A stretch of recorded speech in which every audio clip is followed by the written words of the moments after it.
Hey folks, welcome to a special bonus episode of The Evolving Leader, where we get to know an author in just 15 minutes, discover what they're all about, and learn actionable insights for our own respective leadership journeys. And as always, The Evolving Leader is a show born from the belief that we need deeper, more accountable, and more human leadership to confront the world's biggest challenges. So today we're going to see how our guest can help us do just that. Today, our guest is Scott Jeffrey Miller. Scott currently serves as FranklinCovey's special advisor on thought leadership, leading the strategy development and publication of the firm's best-selling books. Miller hosts the FranklinCovey-sponsored On Leadership podcast, the world's largest weekly leadership podcast, and he also authors a leadership column for Inc.com. He hosted the weekly iHeartRadio show Great Life, Great Career, and moderates FranklinCovey's bookclub.com series with world-renowned authors. He's the author of 7 books, including his brand new book that we're going to talk about today, Career on Course, 10 Strategies to Take Your Career from Accidental to Intentional. Scott, welcome to The Evolving Leader. Scott, thanks for the platform and the spotlight. Looking forward to our conversation. Likewise. So one of the things that first jumped out for me when your work hit my desk was what reads on your website. It says, just like you, Scott is a mess. And I immediately personally felt seen. But unlike most, you say you own your mess. So can we start there? Can we just start? You tell me a bit about your mess and what it means to own it? Sure. That was the title of my first book, Scott, was Management Mess to Leadership Success, 30 Challenges to Become the Leader You Would Follow. In essence, it was kind of an acknowledgement, a permission setting to remind everybody that we've all got messes and everybody knows what they are. We think they don't, but they do. So you might as well just embrace them and talk about them and learn from them and teach through them. Ultimately, I think most of us learn through the mistakes of other people. In fact, I learn a lot more from people, from their mistakes and their failures and their messes than I do their successes. I can't replicate their college degree or their IQ or their handsome head of hair like yours. I have to find a way to learn from their mistakes, assuming that they're vulnerable, confident enough to teach me through their mistakes. So I like this idea of just owning your mess. It doesn't give you an excuse not to learn new technologies or to license bad behavior, but to be vulnerable and transparent enough to say, hey, Scott, let me tell you, I approached that the similar way and I made some mistakes. Let me tell you about them so that you can metaphorically walk around or jump over the pothole that I found myself in. I love that. We talk a lot about that on the show. So that fits right in. I know it's going to ring true with our audience. So let's, before we go forward, let's back up a bit and get to know a little bit more about your origin story. I, of course, read a bit about your bio, but let's say we're at a cocktail party and you get seated next to someone who knows very little about leadership. They're not in the business or the coaching space. And they ask, Scott, what do you do? And why do you do it? Well, first, I'm a father of 3 young sons that are 9, 11, and 13. And we're trying to raise them as gentlemen in a less gentlemanly world. So what I do is I'm helping to create 3 young gentlemen. And then to support that effort, I am a 7-time author. I host a couple of podcasts. I own a talent agency. I'm a literary speaking and talent agent. And I've dedicated my entire career to leadership development. Nearly 30 years with the FranklinCovey company. Stephen Covey, of course, wrote the book, The 7 Habits of Highly Effective People. I was his chief marketing officer for many decades. And now I'm really focused around helping leaders become better leaders, or helping people choose not to lead others because it isn't the right path for them. I'm very passionate around preventing people from becoming leaders of people because not everyone should do so. I think it's a common misnomer that the next trajectory in everybody's career is to be a leader of people, and that's simply hogwash. I like that you're saying that. Tell me more about that. How do you help people to discover that if they're actually should be on a leadership trajectory? What's the process you take them through? How do you message something back to them if they had in their mind that this was their path? Well, it's pretty simple, right? I think in most organizations, sadly, the only path to promotion more influence, more power, more money, better title is to lead people. What happens is most organizations, Scott, lure people into leadership. They lure typically the top contributing individual contributor, individual performer, whether it be the top salesperson, the most creative digital designer, the most efficient dental hygienist, and now she or he is running the entire sales team, the entire creative division, and they're running the dental office. When there's no correlation, none, zero between what makes you a great salesperson, what makes you a great sales leader. So I tell people that, not everyone should be an anesthesiologist, not everybody should be a commercial airline pilot, and not everyone should be a leader of people, because the same skills don't apply. And I don't think most people recognize that. It's the only career I know where you're promoted in before you have any training. Last time I checked, you have to have a degree to be a chemical engineer. Last time I checked, you have to have a certificate to be a phlebotomist. You need nothing other than great track record as an individual contributor to now become the leader. I mean, think about it. The person who is the most competent checker at a grocery store, right? The retail checking clerk, all of a sudden he's promoted over 40 checking clerks, and he has no idea how to lead people, half of which he'll never meet because they're on the night shift. So I say to people, you should resist the temptation to immediately jump into leadership by asking yourself one primary question, and that is, do I take delight in the success of those around me? So I love that, taking delight in the success of those around me. But that sounds like the starting place, right? So if I might take a lot of delight, but I still don't necessarily, as you pointed out, have the competencies, the training to know how to do that. So let's say somebody says, yes, Scott, I take a great deal of delight.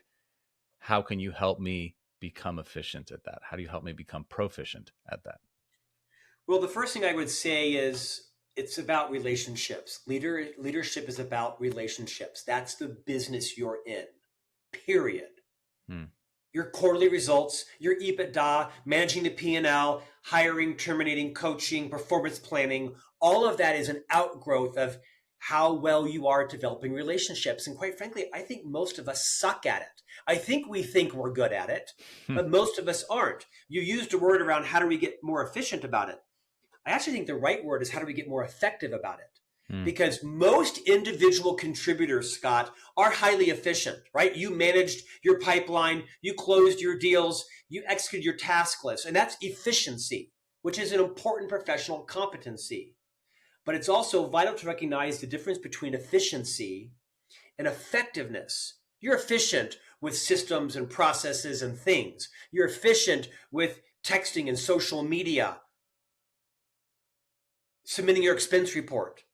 You're effective with people and relationships. So you have to recognize that with people, to quote Dr. Stephen R. Covey, fast is slow and slow is fast. If you want to become a better leader, you have to recognize that first and foremost, you're in the relationship business. You have to behave yourself into a reputation of being trusted by others. Some might trust you because you make and keep commitments. Others might trust you because you don't divulge confidences.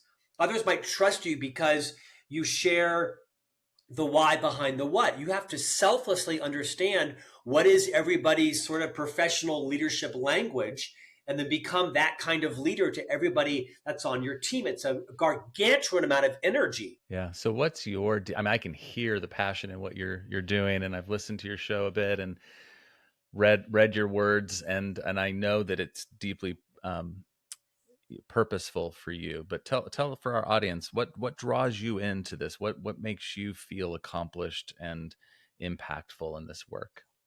So I've spent the last 5 or 6 years of my career since retired from the firm after 25 years there, writing, speaking, keynoting, podcasting, interviewing, being interviewed about how to be a better leader, how to be a better contributor, how to manage your career more deliberately, more intentionally, as opposed to kind of leaving your career up to chance and to accident. I've just seen so many careers over the course of my professional journey where people, they're quitting their boss. I get it. Or they're leaving for $2 more an hour or $10 more thousand a year. They're usually running from something versus running to something.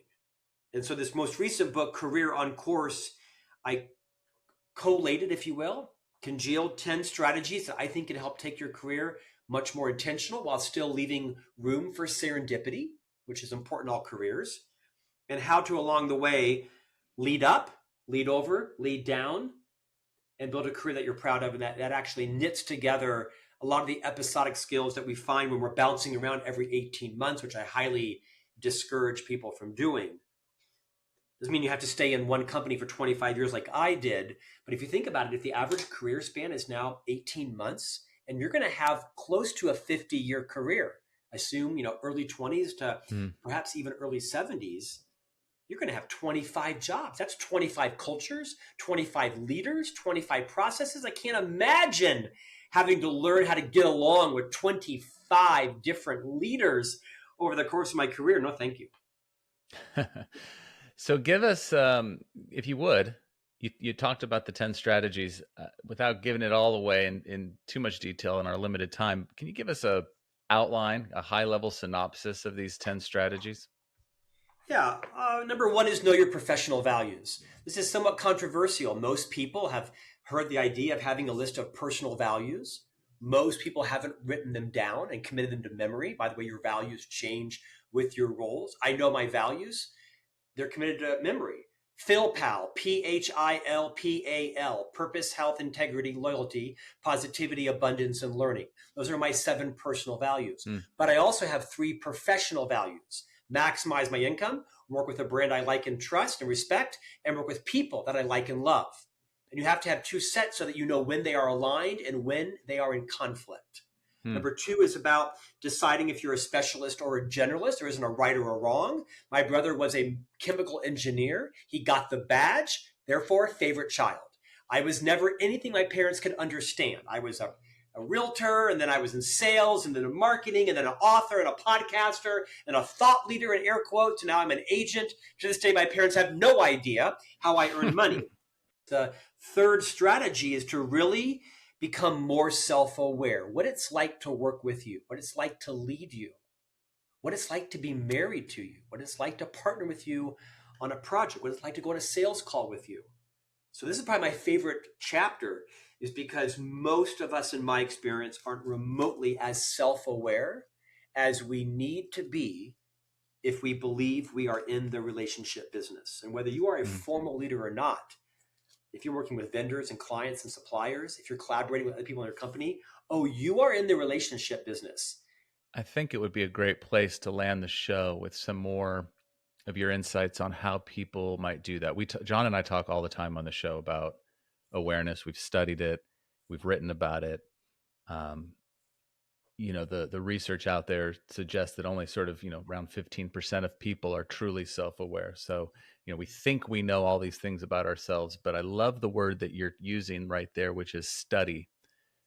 How do people really study in a way that they are open to receiving and understanding and doing something about maybe the less than desirable attributes that they discover as part of this study? What is the way you would encourage somebody listening right now to begin studying themselves in a new way?